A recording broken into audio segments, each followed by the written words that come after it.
Saja semalam, ingat tak? Ingat. Kita sedekah Al-Fatihah untuk anak-anak yatim yang tak ada. So, semua sekali Al-Fatihah. Fatihah bukan kita. Kau ni kan.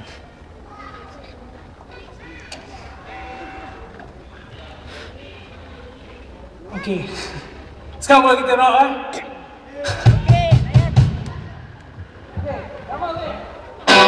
Okey, terimalah lagu baru daripada kami. Lagu yang berjudul Phobia.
Tepuk sikit, terima kasih.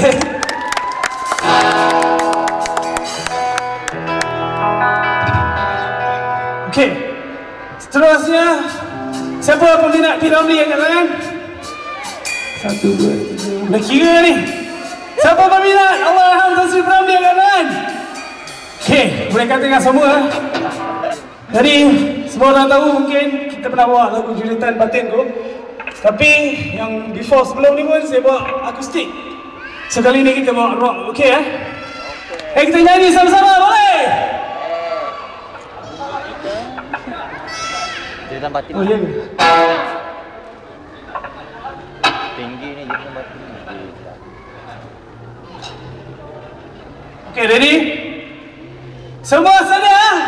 Ya. Semua belum makan ke? Sudah. Macam ni kita tukar, kita buat lagu lain.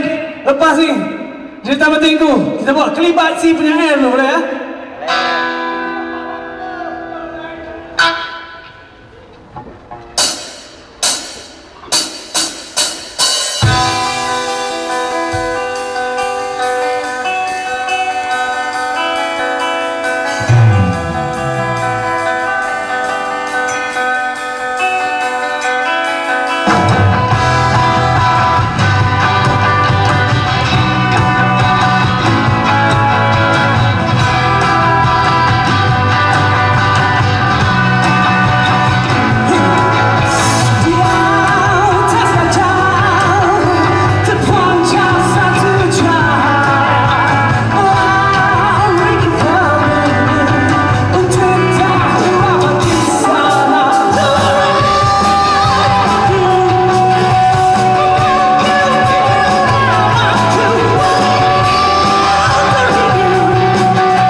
keluar tengok.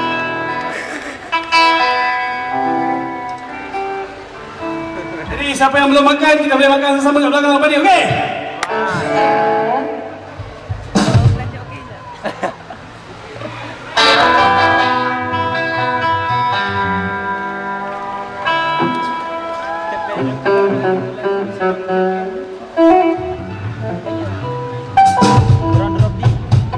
Main drop di suara tinggi. Alright. Seterusnya lagu terakhir dari kami. Terimalah. Cerita Apa batin. ini kan? Jeritan batinku.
Terima kasih Azlan and the Typewriter. Untuk untuk melakukan tirai persembahan pada petang ini. Jutaan terima kasih Angkat sendiri. daripada tenaga produksi penerbit Remy Zain, pendorong